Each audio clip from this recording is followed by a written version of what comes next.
என் அருமை நியூஸ் 7 தமிழ் தொலைக்காட்சி நேயர்களே, உங்கள் அனைவருக்கும் அன்பான வணக்கங்கள்.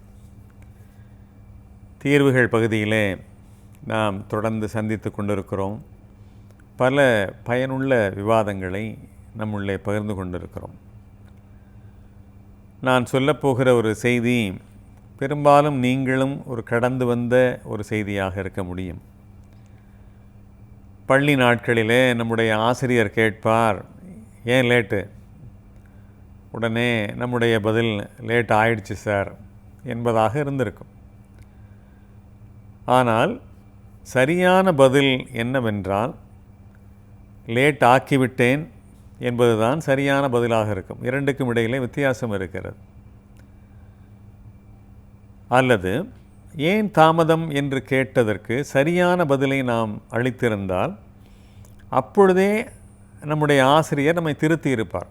ஏதோ ஒரு காரணம் சொல்ல போக அது நீ அப்படி செய்திருக்கக்கூடாது என்று உடனே நமக்கு ஒரு விடை கிடைத்திருக்கும்.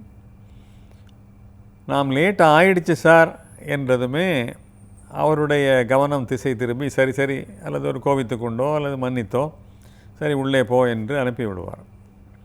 உரையாடல் வளர்ந்திருந்தால் அதிலே நமக்கு ஒரு அருமையான பாடத்திற்கு அப்பாற்பட்ட ஒரு பாடம் நமக்கு கிடைத்திருக்கும். அறிஞர் அண்ணா அவர்கள் எப்பேற்பட்ட ஒரு பேரறிஞர் என்பது நாம் எல்லாம் அறிந்தது தான். அவர் மிக உயரிய விஷயங்களை பேசியது மட்டும் இல்லாமல் மிக எளிமையான விஷயத்தை கூட அவர் தொட்டிருக்கிறார். அதற்கு ஒரு நல்ல உதாரணம் சொல்ல வேண்டுமென்றால், நாம் எல்லாம் மேசை இடித்து விட்டது என்று பிறரிடத்திலே சொல்லுகிறோம். அதற்கு அண்ணா அவர்கள் மிக அழகாக ஒரு கேள்வி கேட்பார். மேசைக்கு கையுங்காலுமா இருக்கிறது, முளைத்திருக்கிறது, உன்னை நோக்கி நடந்து வந்தால் அது இடித்து விட்டது. மேசையிலே நீ அல்லவா போய் இடித்து கொண்டாய், மேசையில் நான் எடுத்துக்கொண்டேன் என்று சொல்லாமல் மேசை என்னை இடித்து விட்டது என்று சொல்வது எந்த வகையிலே சரி என்று மிக அருமையான ஒரு கேள்வியை, ஒரு சிந்திக்கத்தக்க ஒரு கேள்வியை வைப்பார். ஒன்றுமில்லாத ஒரு விஷயங்களை நாம் ஊதி பெரிதாக்குவதும், நடந்த தவறுகளை மற்றவர்கள் மீது அள்ளி போடுவதும், நம்முடைய தவறுகளுக்கு யாரோ பிறர்தான் காரணம் என்பதை போல சொல்வதையும் நாம் வாழ்க்கையினுடைய வழக்கமாகவே ஆக்கி கொண்டு அப்படியே வளர்ந்து விட்டோம். கணியன் பூங்குன்றன் சொன்னான், தீதும் நன்றும் பிறர் தரவாரா. மற்றவர்களால் உனக்கு துன்பம் வரப்போவதில்லை, அது நீயே தேடிக்கொள்வது. அவர்களும் ஒரு காரணமாக இருக்கிறார்கள், அவர்களே முழுமுதற் காரணம் அல்ல என்று மிக அழகாக சொல்வார்கள். பத்திரிகையிலே நீங்கள் பார்க்கலாம், சைக்கிள் மீது ஸ்கூட்டர் மோதியது, ஸ்கூட்டர் மீது கார் மோதியது, கார் மீது லாரி மோதியது, லாரி மீது கண்டெய்னர் மோதியது.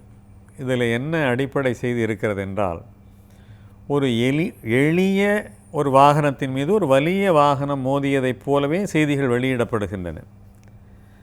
மீண்டும் சொல்லுகிறேன், சைக்கிள் மீது ஸ்கூட்டர் மோதியது. நான் கேட்கிறேன், ஏன் அது சைக்கிளுடைய தவறாக இருக்கக்கூடாதா? நின்று கொண்டிருந்த ஸ்கூட்டர் மீது சைக்கிள் வந்து மோதி இருக்கக்கூடாதா? ஆனால் செய்தி என்ன வெளிவாகும் என்றால், ஒரு வலியவன் எளியவன் மீது தாக்குதலை ஏற்படுத்தி விட்டான் என்பதாகத்தான் செய்திகள் வெளியாகின்றன. இப்படி வலிமை வாகனம் வலிமையற்ற வாகனத்தின் மீது மோதியதாகவே செய்தி வருவது கூட நாம் வளர்க்கப்பட்ட விதத்திலே இருக்கிற தாக்கத்தினுடைய விளைவாகத்தான் இப்படி செய்திகள் வெளியிடப்படுகின்றன என்பதை உளவியல் வல்லுநர்கள் சொல்லுகிறார்கள். இயலாமைகளை பேசுகிறவர்கள், என்னால் முடியவில்லை என்பதை பேசுகிறவர்கள் துணைக்கு அழைத்து கொள்ளுகிற விஷயம் பெரும்பாலான நேரங்களிலே வயது. சின்ன பிள்ளை, அவனுக்கு என்ன தெரியும், பாவம் ரொம்ப பெரியவர், அவரை விட்டுருங்க, இவ்வளோதானே வயசாகுது, அப்புறம் பார்த்துக்கலாம், எனக்கு ரொம்ப வயசாகிடுச்சு, அதெல்லாம் என்னத்துக்கு, அதெல்லாம். இந்த இயலாமைகளை சொல்லுகிறவர்கள் வயதோடு தங்களை நிறைய சம்பந்தப்படுத்தி கொள்கிறார்கள். அவசியமில்லை. தாமஸ் ஆல்வா எடிசன் கிராம்ஃபோனை கண்டுபிடித்த பொழுது அவருக்கு 21 வயது தான். பில்கேட்ஸ் ஒப்பற்ற சாஃப்ட்வேர் மென்பொருள் நிறுவனத்தை உருவாக்குகிறார். அப்பொழுது அவருடைய வயது என்ன தெரியுமா? வெறும் 20 தான். அதே போல் கம்ப்யூட்டர்களுக்கு முன்மாதிரியானவை என்ன தெரியுமா? பலருக்கு தெரியாத உண்மை, அது கால்குலேட்டர் தான். அவன் பிளேஸ் பஸ்கால் என்பவர் தான் அந்த கால்குலேட்டரை கண்டுபிடிக்கிறார். அதை அவர் கண்டுபிடித்த பொழுது அவருக்கு வயது வெறும் 19 தான். இதைவிட ஒரு சுவையான ஒரு செய்தியை சொல்லுகிறேன். டெவ்லினா தாஸ் என்கிற வேலூரில் இருக்கிற விஐடி மாணவி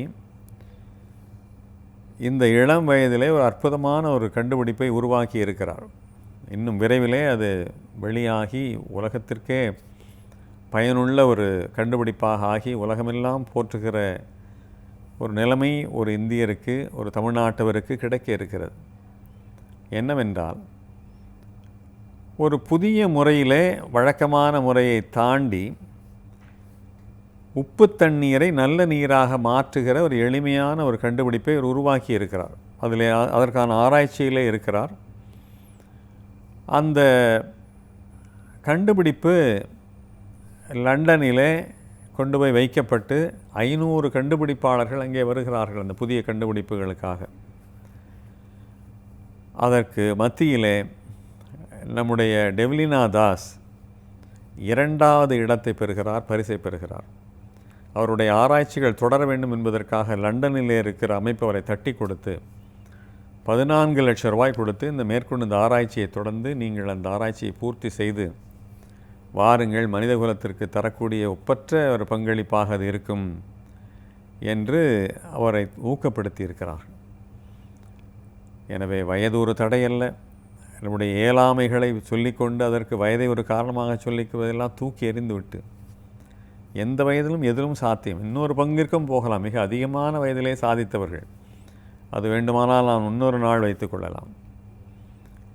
இன்றைக்கு சென்னையே ஒரே வெள்ளக்காடாக இருக்கிறது.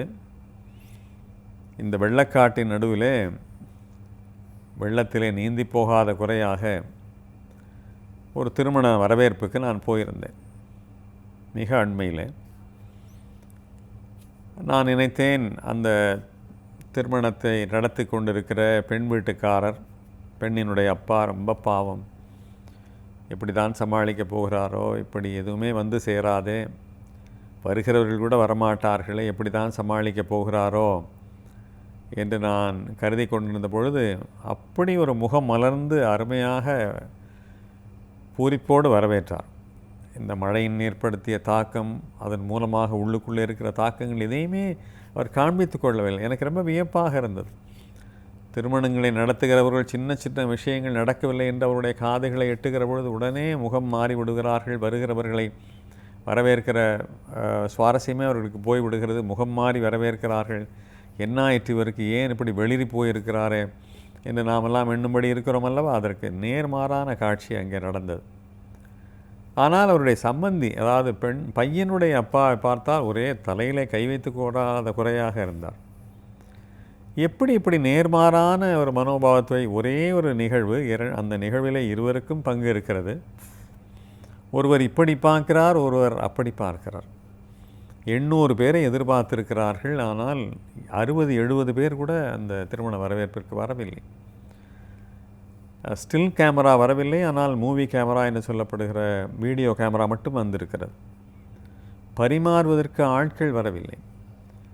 அந்த கிட்டத்தட்ட ஒரு 700க்கும் மேற்பட்ட உணவை என்ன செய்ய போகிறார்கள் என்பதே பெரிய கேள்விக்குறி. இந்த மனநிலை சந்தித்தவர்கள் எப்படி அதை எடுத்துக்கொள்வார்கள்? ஆனால் அதை மிக ஆச்சரியமாக அவர் எடுத்துக்கொண்ட விதம் இருக்கிறதே, நான் உண்மையிலே அவரை பாராட்டுகிறேன். குறையுடைய பார்வைகள் உடையவர்கள், குறைவுடைய பார்வைகளை உடையவர்கள் எது ஒன்றிலும் ஒரு தவறுகளை கண்டுபிடிக்கிற மனோபாவமோ, குற்றத்தை பார்த்து அதை பார்த்து தங்களுடைய மனோபாவத்தை மாற்றிக்கொள்கிற விதமாகவோ பாதிக்கிற விதமாகவோ நடந்து கொள்கிறார்கள். எது ஒன்றையும் யதார்த்தத்தை எதிர்கொள்ள வேண்டியதுதான் என்கிற மனோபாவம் உள்ளவர்கள் எது ஒன்றையும் ஆக்கப்பூர்வமாக பார்க்கிறார்கள். அதிலே அவர்கள் பெரிய மனச்சோர்வு அடைவதில்லை, மனம் வெறுத்து பேசுவதில்லை. ரொம்ப இலக்கிய உணர்வு உள்ளவர் அந்த பெண்ணினுடைய தந்தை. மிக அழகாக சொன்னார், படை பெருத்ததோ பார் பெருத்ததோ என்று நீங்கள் படை பெருத்ததோ பார் சிறுத்ததோ என்று நீங்கள் கேள்விப்பட்டிருப்பீர்கள். அதுக்கு என்ன பொருள் என்றால், ஒரு மிகப்பெரிய படையை பார்க்கும் பொழுது இந்த உலகமே சிரித்து விட்டது, அவ்வளோ பெரிய படை என்று இலக்கிய உதாரணம் ஒன்று வரும். அதே போல் இந்த என்னுடைய மகளுடைய திருமணத்திலே கூட்டம் சிரித்ததோ மண்டபம் பெருத்ததோ என்று அதை கூட ஒரு நகைச்சுவையாக குறிப்பிட்ட பொழுது எப்பேற்பட்ட ஒரு ஆரோக்கியமான பார்வை அவருக்கு இருக்கிறது, எது ஒன்றையும் எப்படி எடுத்துக்கொள்ள வேண்டுமோ அப்படி எடுத்துக்கொள்கிறாரே என்று எனக்கு ரொம்ப வியப்பு ஏற்பட்டது. சொல்லிக்கொண்டு நான் வீட்டிற்கு புறப்பட்ட போது அவரிடத்தில் ஒரு தனியாக ஒரு நிமிடம் ஒதுங்கி, உங்களுடைய மனோபாவம் எனக்கு ரொம்ப பிடித்திருக்கிறது, கொஞ்சம் கூட ஒரு அப்செட் ஆகாமல் எப்படி இவ்வளவு நல்லா அதை ஆரோக்கியமாக பார்க்குறீங்க என்று அவரை கை கொடுத்து விட்டு போனேன். அந்த திருமணத்திற்கு மறுநாள் அவர் சொன்னார், நீங்கள் எனக்கு தந்த ஊக்கம் இருக்கிறதே, மறுநாள் திருமணத்திலேயும் அதே காட்சி தான் கிட்டத்தட்ட நடந்தது. நிறைய ஏமாற்றங்கள், நிறைய என்ன வேலை நடக்க வேண்டுமோ எதுவுமே நடக்கவில்லை. ஆனாலும் நான் மனம் தளராமல் இருந்தேன், நீங்கள் தந்த ஊக்கம் ஒரு காரணம் என்று அவர் சொல்லி மகிழ்ந்த பொழுது, வாழ்க்கையையும் நாம் எதிர்கொள்ளுகிற விஷயங்களையும் எப்படி எடுத்துக்கொள்ள வேண்டும், எப்படி ஆரோக்கியமாக பார்க்க வேண்டும், எது ஒன்றிலும் எப்படி ஆக்கபூர்வமாக பார்க்க வேண்டும் என்று சொல்லித்தந்த அந்த சம்பவம் எனக்கு உணர்த்திற்று. இந்த செய்தியோடு இன்றைய நிகழ்வை நிறைவு செய்கிறேன். நன்றி, வணக்கம்.